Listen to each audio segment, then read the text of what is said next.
All right. Hello, everybody. We will give everyone on our various socials a few minutes to join in, but we are on YouTube, Twitch, Twitter, Facebook, and we have with us today Alex from Aurora, which, as many of you know, we are now launching on Aurora, or have launched on Aurora.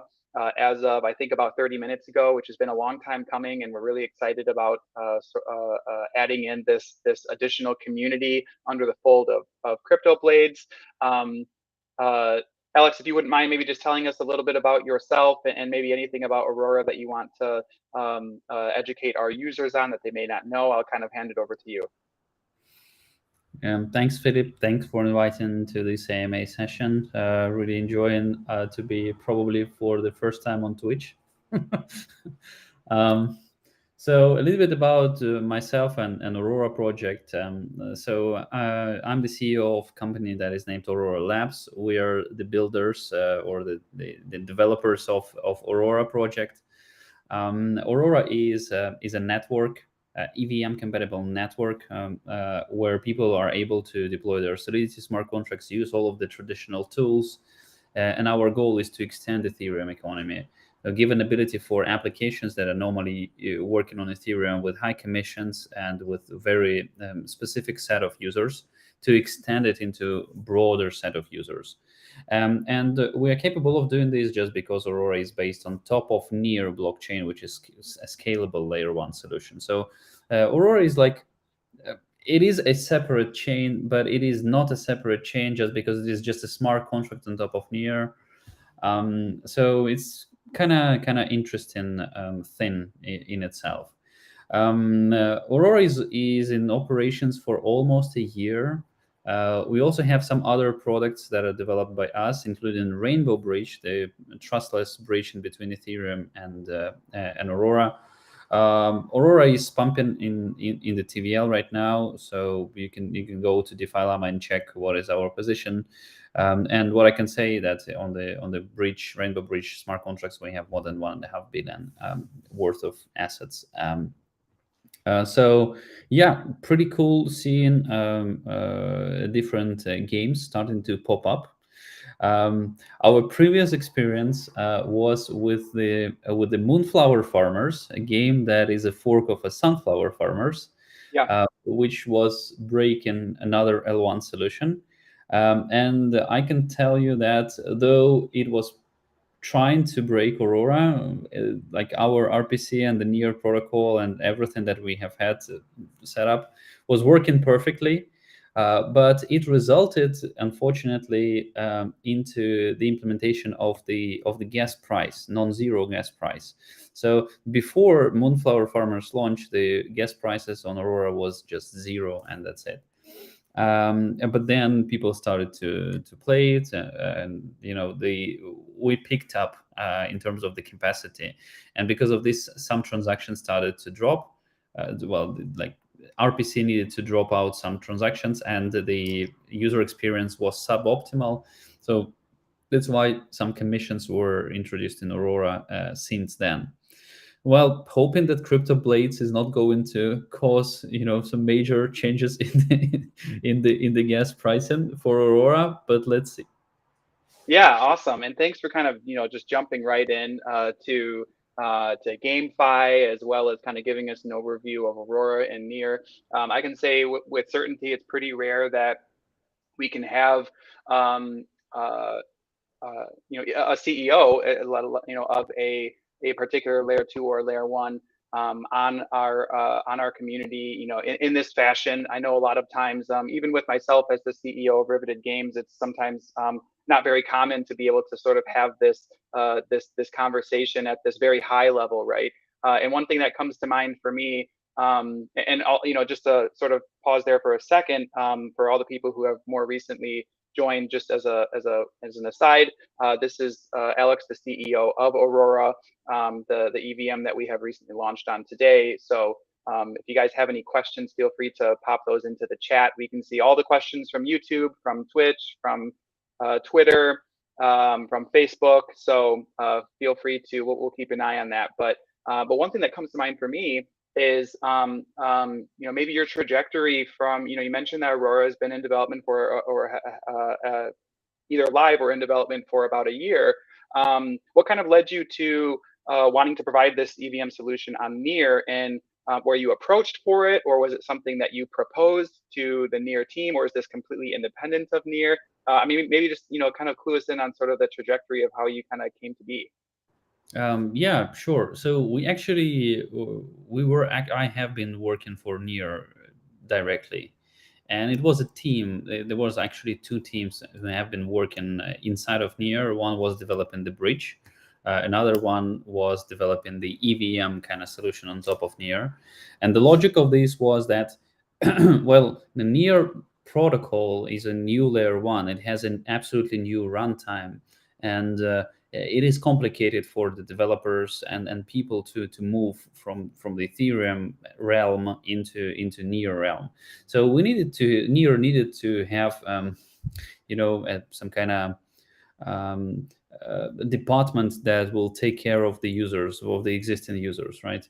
So from one side, it was a pretty boring kind of job, right? Because we needed to all of these new ideas, asynchronous sharded environment, all of this stuff. Some people were doing this, and we were doing EVM stuff, and we just needed to make sure that this thing is working.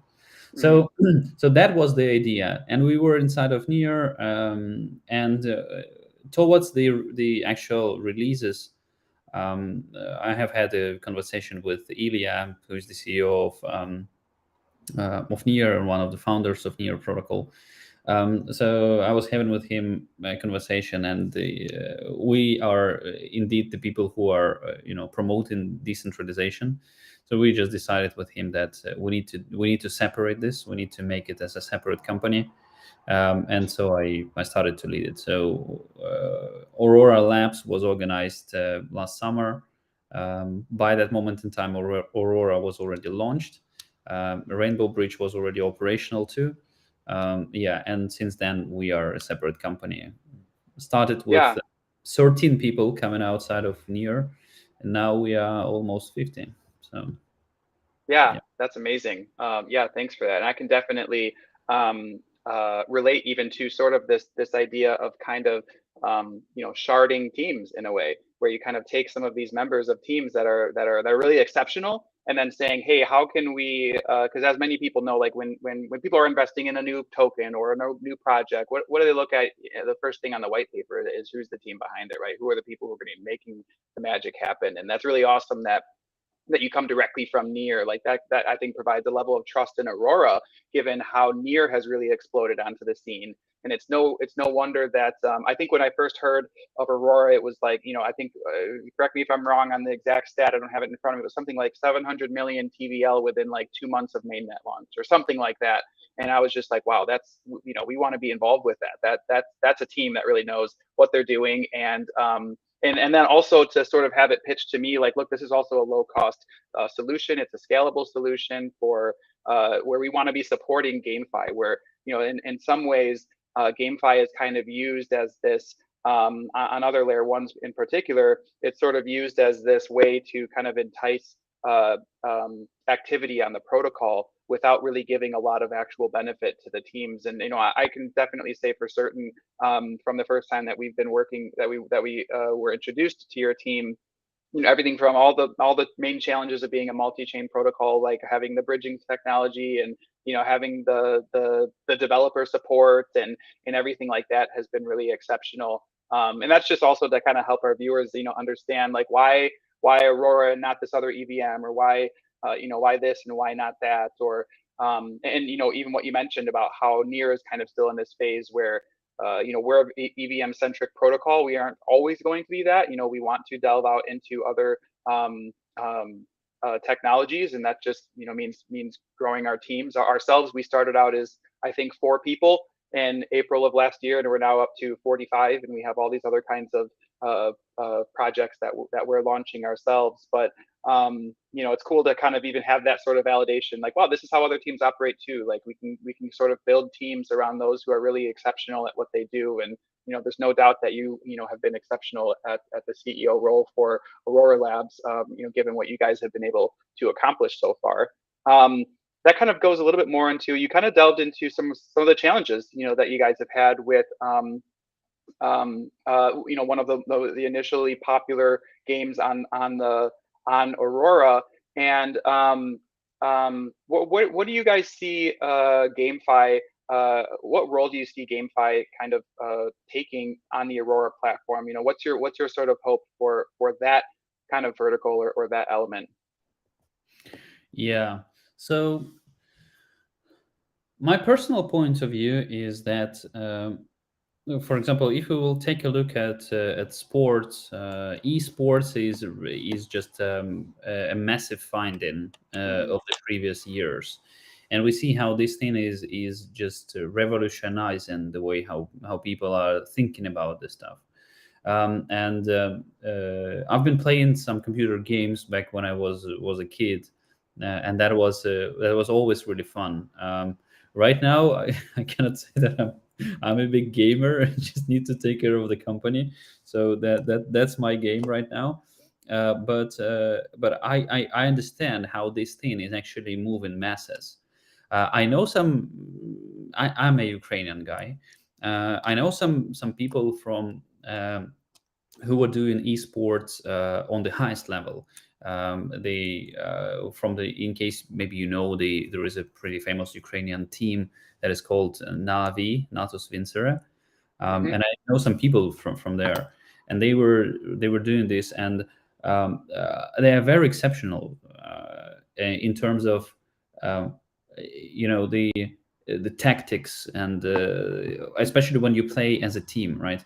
The tactics and the way how like you think of it, it's like modern computer games are going closer to chess tournaments, right? And stuff like that. So you need to think about all of the different things, but besides only thinking, there are also additional kind of stuff like the movements. You need to understand the mechanics. You need to make fast decisions. All of these things are very, very beneficial for human beings in general, right? So from that point of view, I believe that the direction of the development of the modern computer games is just great. It's not only for fun; it actually gives additional traits to people. It helps to train them absolutely the same way how ordinary sports and exercises are doing, right? Now, with regards to Aurora, I believe Aurora can have a very interesting position for games in general. If we will take a look at in general the gaming industry, it is about passion. It is about scale. Millions of people, well, it's not even millions, it's hundreds of millions of people are playing computer games. In order to allow this thing happening on the blockchain, and bringing the value of the blockchain to all of these gamers, well, we need to have a good technology for it. We need to have a scalable solution that will allow this millions and the tens and hundreds of millions of players to actually transact on some kind of blockchain. And Aurora solution is actually a thing that is focused on this, right? So now we're from passion to lots of people, from passion that is capturing this many people, and now now we're going into what is the requirement for the tech. You need to be able to host all of these people, and this is what we're doing here at Aurora Labs. We're developing a scalable solution, right? So we have an EVM compatibility, which simplifies the developer experience when they are developing something, because there are lots of tools, lots of companies that are able to do security audits, lots of libraries that are written, and all of this stuff. So this is a simple thing, a simple path from zero to actual implementation of the idea. But EVM by itself, it is not scalable. Ethereum is not scalable right now, and we need to have a substrate on which this thing can scale. And for this substrate, we are using Near. So and the goal of Aurora here is combine the best of two worlds. the adoption of Ethereum with the scalability of Near, and give this particular combination that is super important for the gaming world, to give this to the companies like yours. So. Yeah, awesome. Yeah, thanks for that overview. And there's a lot there that I definitely can relate to from my experience in traditional gaming. So we started Ripley Games in 2014. We made traditional games, released them on the Steam platform, self-published games, all that. And so we definitely have a very keen understanding of what makes sort of these traditional games fun, and that there's these different verticals within gaming. You know, there's esports, and then there's casual, and then there's sandbox, and then there's, you know, now there's metaverse kind of gaming, which is essentially it's just how do you create a community driven or community built world where people can sort of interact in all these different social ways. And when it comes to you know, that scalability aspect, you know, one major piece to that is the gas prices. And you know, I know that you guys have mentioned that that's one area where it's like you're working on how to make sure that that scales well. And as we start to bring Cryptoblades on, which is, you know, going to really, our main focus is bringing on a lot of users. That's sort of, you know, very specific to the play to earn aspect, because it's almost like with every action, you have to have a certain cost in order for it to be verifiable, in order for there to be that sort of financial aspect to it. But additionally, you know, we're also working on products where there's a lot happening off chain. And, you know, we have game servers running Cryptoblades Kingdoms, for example, which had a very successful alpha towards the beginning of April. You know, we're working on, okay, what's a good sort of balance there on as far as interest to, you know, where does the blockchain kind of facilitate that final goal of whether it's I just want my assets to be transferable, or maybe I want my assets to be redeemable for some other currency, which then I can send to my bank account. And when it comes to that scalability issue, you know, you mentioned that there's this focus on making sure that the gas costs and things like that are somewhat stable.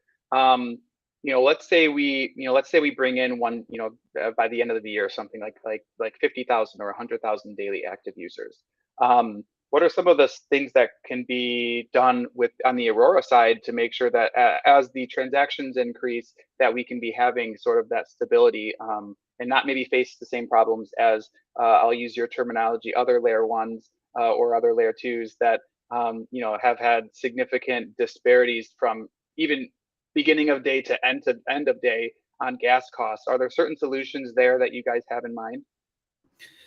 Oh yeah. So, like, I do not want to spoil, right? But pretty soon, like, there are actually two big projects, which are the additions to the existing Aurora ecosystem that we are working on. One is going to be released very, very soon, and this solution is going to greatly improve the user experience. So you would be able to think about bringing by the end of the year not tens of thousands, but like millions of people actually. Wow. So this is the thing that is going to completely revolutionize your point of view about how people are interacting with the blockchain. And this is one thing. However, right after it, there is a second solution that is focused solely on the scalability thing, right? And I believe with this solution, this is something that is going to allow you to host these millions of people in the same environment, on the same blockchain. So this is something that will keep prices of gas prices low, though the amount of transactions that is generated by your application is high. There was several questions from the community about gas prices and stuff like that. So native token for Aurora, or like, it's not a native token, the base token of Aurora. So the token in which people need to pay for the transactions is ETH, literally, right? So our idea is to extend Ethereum economy, and that's why we're not forcing people to buy some kind of an additional token, figure out where Hmm. they fit and all of the stuff. No, it's just ETH. You just need to move this ETH from Ethereum directly to Aurora through, I think, through our bridge, Rainbow Bridge. It is super simple and very, very straightforward. It is going to take you. It's going to take 5 minutes of your time. Now, the cost of the transaction is determined by the gas price, and the gas price right now is 0.03 GVE. In comparison, Ethereum gas price is usually around 100 GVE, right? So Yep. in comparison to Ethereum, the cost of transactions is 10,000 or like 3,000 times lower. Yeah. And which naturally means that a typical transaction is going to cost you around 1 cent or something like that. Sometimes lower, sometimes bigger, depending on the complexity of the transaction. But this is something affordable for many, for the vast majority of people, I believe. Yeah, no, that's wonderful, and thanks for elaborating on that. Um, um, because not only are the lower gas prices, like there's so many different factors that we have, and it was kind of rare even that a game or any protocol for that matter is on as many smart chains as we are, and I think we maybe downplay or maybe don't go into detail on the amount of factors that we place on why we go with a certain smart chain or not. But I brought up TVL as one example. Even having access to funds when you're on the smart chain, that you can be moving, if you have ETH or if you have any other tokens, that there's something that you can do with those tokens. There's lots of earning potential, right? People bring in TVL because they're able to have some additional earning potential from a DeFi standpoint. And then for play to earn, TVL is important because the higher the liquidity, the less slippage that you have when you're trying to trade your tokens.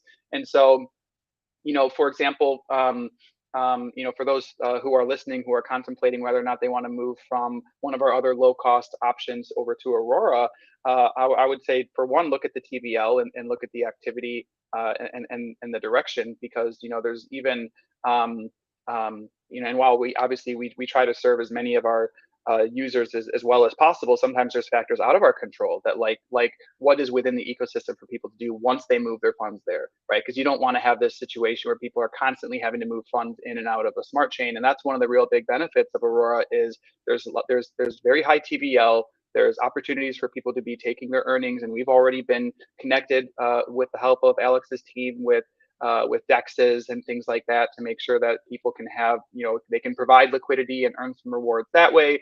And in addition, we have other chains where it's like liquidity is kind of dwindling, and yes, and there might be low gas fees, but that's not the only thing that's at play here.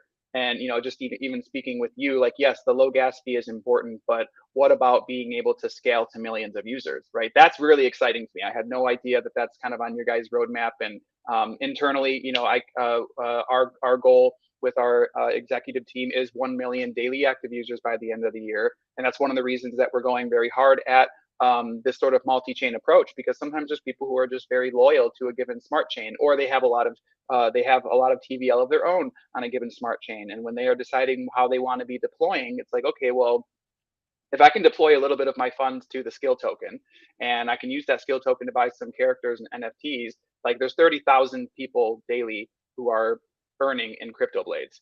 Like, obviously there's something there. And that's kind of what we're trying to sort of show people with GameFi is once they kind of walk in the door, it's a lot more than just play the game, earn some crypto. And just to kind of give a little bit of an overview of the Cryptoblades product for maybe those from the Aurora community who are tuning in, we're essentially a gamified DeFi platform in the sense that there's lots of different opportunities, more than just buying the character and then collecting sort of your daily bread and selling that for the earnings reward. That's one aspect.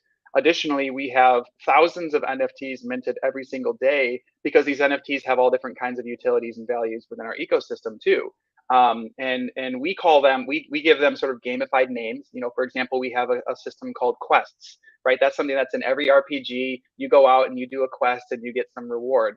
But what's really neat about that is it's actually a multi-protocol or a multi-project protocol, in the sense that any NFT project that ever enters Aurora, we can create a quest for that where it's like, hey, if you're a Cryptoblades player, go buy this quest from this other, I was taking a look at the ecosystem. We have some coming soon projects, some coming soon NFTs, some, on for the Aurora environment. And you might have seen some questions about knighthood, for example. That's we kind of create farms of our own that are gamified in the sense that if you go to a DEX, everybody knows you can provide liquidity, take that LP, and then you can earn a little bit of additional rewards for providing liquidity and whatever the farm tokens are, etc. And we kind of do the same thing where it's if you come to our platform and you play the game a little bit, you can decide which tokens you want to earn your rewards in. And then for these projects, it's nice because they can actually obtain more user base and more token holders by having, a very large Cryptoblades user base that is now able to help gain traction for smaller projects. That's kind of a similar thing that we're doing to DEXs. And then we even have NFT staking, which we call raids actually. So our players are familiar. If I were to say NFT staking to our to our user base, they would say, "Oh, what is that? We don't have that." But if I say raids, like everybody knows what that is. But it's a DeFi kind of idea where you can take your character and then you can stake it essentially for a certain amount of hours, and then for you gain it's almost like a lottery. There's a chance for you to earn all different kinds of rewards. Your character gains experience, and it's basically like saying, "Hey, instead of finding some play to earn rewards here, I'm actually going to say, I actually want to get these NFT rewards." And so all that is to say, what we are now deploying into the Aurora environment is a lot more than just like a single game. It's really all of these combined protocols that can do all of these sorts of different things, and it allows people to learn about DeFi, learn about NFTs, learn about blockchain, and make a little bit of money either on the NFTs or on the tokens along the way. Which is, I think, why we really believe that 1 million daily active users is possible. And we've had actually like a 7x growth in daily active users just in the past 6 months. So, we're very excited to hear that that's on the roadmap for you guys as far as being able to support that kind of thing, because it's been a challenge like anywhere we go. If it's low transaction fees and everyone wants to go there, well, now there's not really a lot of liquidity. Or if it's higher transaction fees, or if there's really good liquidity, there's also higher transaction fees. And to kind of have the best of both worlds, where you guys are developing a high TVL as well as having that scalability, that's really awesome. I know that's not a question or anything, more just kind of talking. But if any, that's just very exciting to just hear kind of what you guys are up to there.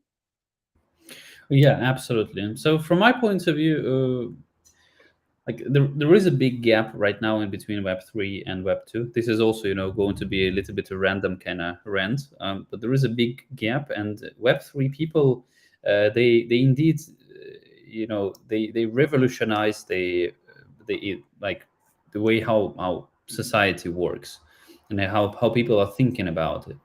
But they are too rebel, I would say. So everything, destroy everything, rebuild it from scratch, right? So this is the way how Web3 people are thinking, and it is good for the beginning, to start the revolution. But I believe for the Web3 people right now, it is a very important thing to understand that there are lots of great things in Web2. Things like scalability, ability to ship through iPhone App Store to hundreds of millions of people across the world in several clicks, right?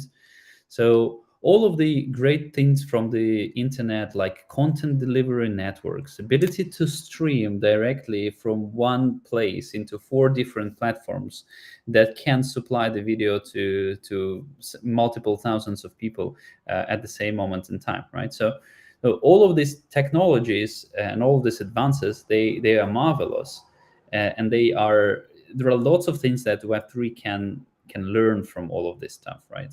And especially everything that is about scalability, and that's why we need to learn from it. We need to bring back to these absolutely revolutionary designs and concepts and models of Web3. We need to bring a little bit of Web2 world in order for this technology to actually get the mass adoption.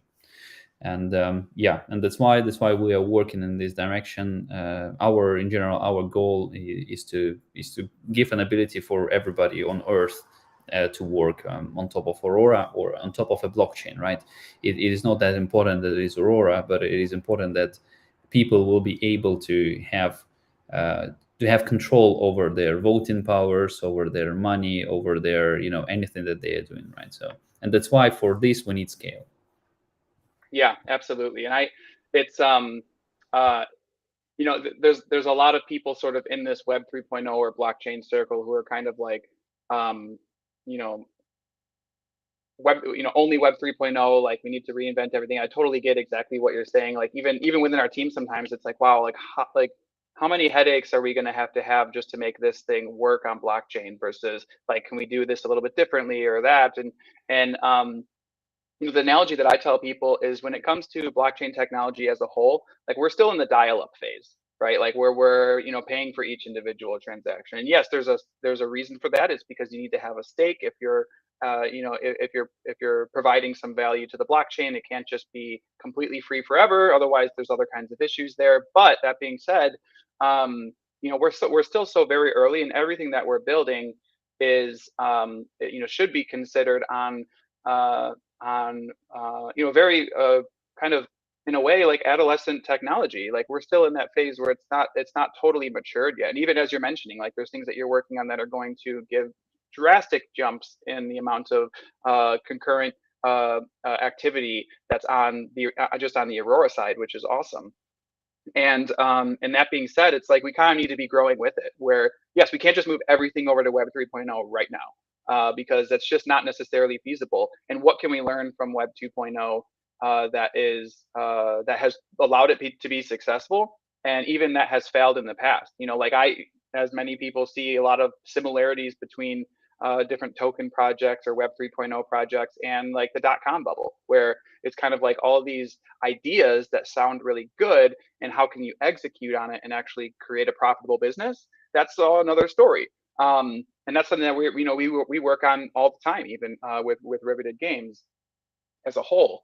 But yeah, it's great to bring up because we have all these great things to say about blockchain, and obviously we're all in on blockchain. And at the same time, there's this there needs to be this acknowledgement and even respect at times for where Web 2.0 is at, and how can we get people who are right now very wary of Web 3.0.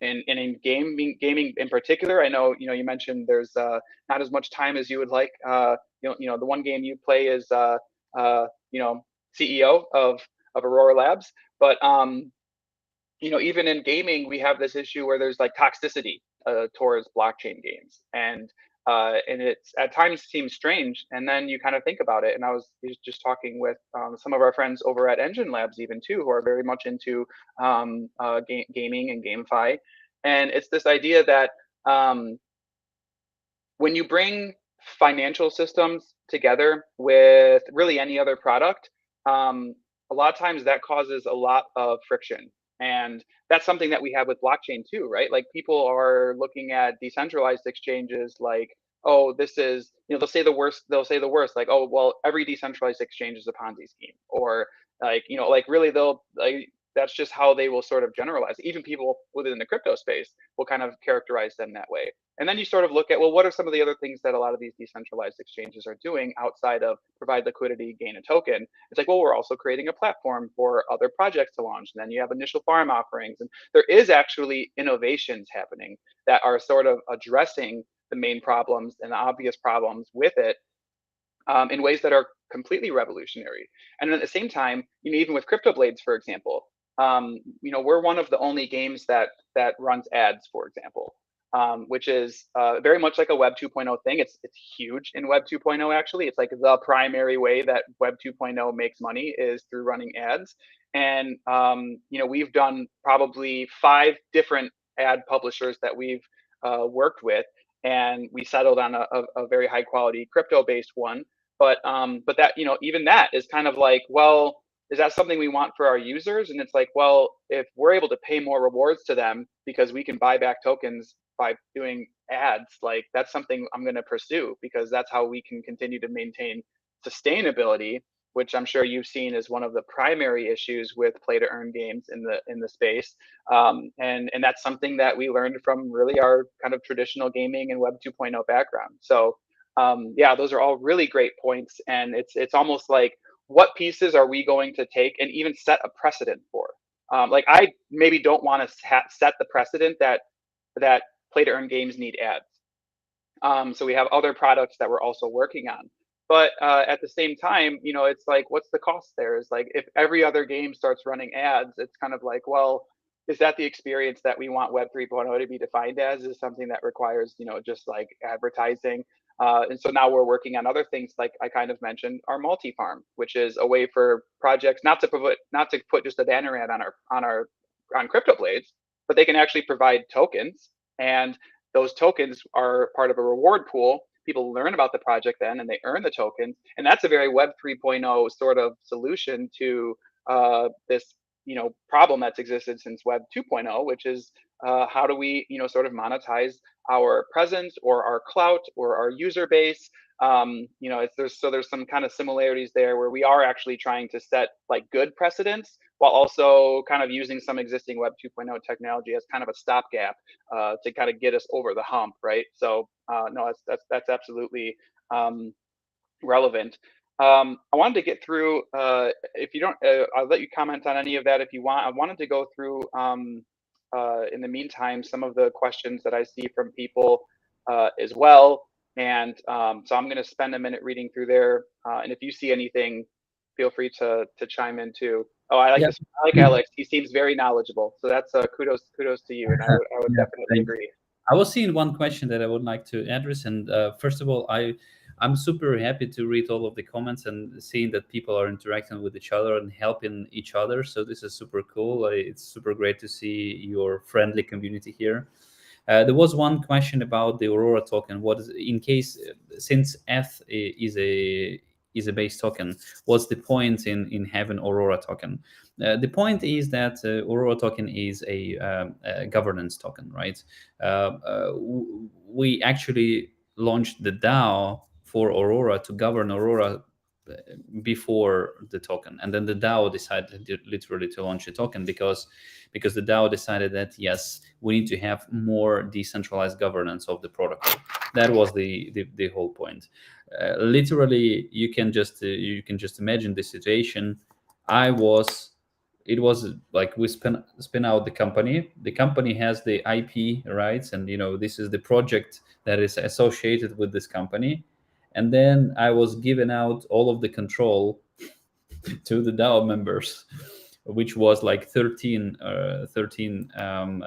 different companies, including Pantera, including Consensus, Infura, and OKX, and like 1inch. So some kind of bunch of very cool companies and very great projects, but they are not. There is no direct connection with Aurora Labs, and Aurora Labs is having just one seat, right? Having 7% of the voting power. So that was a little bit scary move, but we understood that Yeah. this is the most important thing to do. We need to, in case you would like things to be trustless, in case you would like things to be decentralized, then this is the only way how you can do. You cannot have a legit blockchain project in case it is not working on the smart contracts, and smart contracts cannot be legit in case they are not open source, right? So all of that stuff. So that's the thing. So Aurora token is just the governance token. Now, it was also several times there was a question about the bridging of skill token. So Philip, maybe you can educate a little bit on where is the token, this token is located, where is it issued? Yes, so we have the bridging through AnySwap, who provides kind of these token-to-token bridging solutions from specifically BNB to Aurora. So that's one solution that we have immediately. We have brought up Rainbow Bridge as well. I think there were because we're on so many networks, we kind of went with AnySwap as sort of a stopgap. But of course, we would actually love to use your guys' kind of self-built bridging solution too. So that's something that we'll be discussing with the team if that's what makes sense. But it has been brought up to just utilize Rainbow Bridge as well. So. Yeah, this absolutely makes sense. The only thing that is going to be a little bit tricky is that you would need to create a swapping solution, because on Aurora you will have your own skill kind of contract, right? And then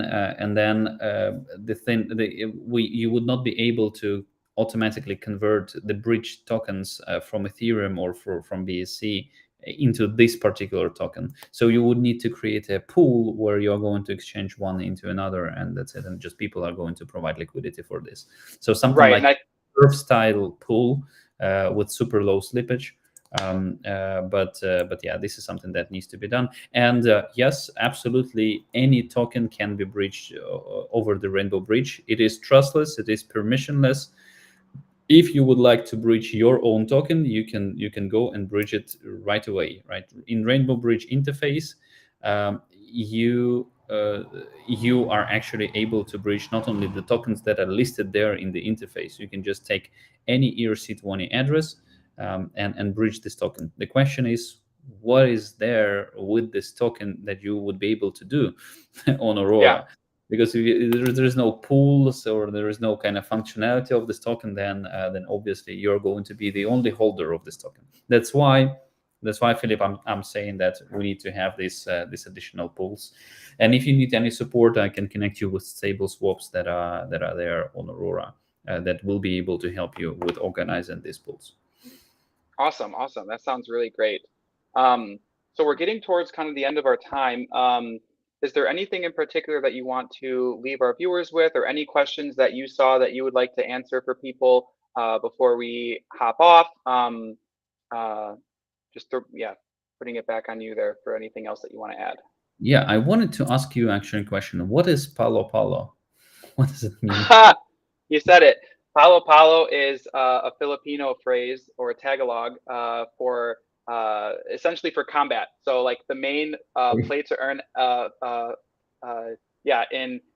in fact, there's a funny story with this too, because when we first launched on BNB chain, at one point we actually accounted for over 60% of all transactions on BNB chain for all protocols combined. In fact, we have over 150 million total transactions on BNB chain. And I got a message from the infrastructure team saying, what is the method fight, and can this somehow be optimized? Because like a pancake swap was slowed to a crawl, like everything was slowed to a crawl. And and so Palo Palo was kind of like fight was kind of brought into existence. And so yeah, Palo Palo is like our in fact, for our 1 year anniversary, I was going to say I'm embarrassed, but I am proud to share. If you were to Google "everybody was Palo Palo," that's sort of my "everybody was Kung Fu Fighting" cover for Cryptoblades. So you can watch me, attempting to sing and enact that. But yeah, it's kind of like our main catchphrase or our main meme for our community. Like you've probably seen it about 1,000 times on this chat alone. So I can. That's a very fair question. Yeah. Okay, gonna Google that video. Yeah, but Palo Palo sounds amazing. Very, very smooth. Yeah. So, well, awesome. I think that's pretty much everything I had. Thanks so much for giving us your time. I know it's incredibly valuable with everything that you have, running Aurora Labs, and you guys are really doing an amazing job from our experience as a partner and a protocol that is, launching on your guys' platform, on your guys' smart chain. And so, thank you for spending the time with us. Thank you for developing Aurora EVM. It's a really wonderful solution, and I very much intend and hope that we can have more discussions like this in the future and keep our users up to speed with what's happening on Aurora, as well as your users on what's happening with the Cryptoblades platform as a whole. And other than that, yeah, thanks so much for joining us today. Yeah, thanks very much for having me. Super enjoyed this particular AMA session, seeing the good reactions from the community. I hope Aurora can be a good partner for Cryptoblades and deliver high transaction costs and high transaction speed, low transaction confirmation time, and low gas prices, or the fees on the transactions for everybody, so we can be really good partner for you and for your users, so everybody stay happy, and everybody feel good about CryptoBlades gaming. Awesome. Thanks so much. Have a good rest of your day.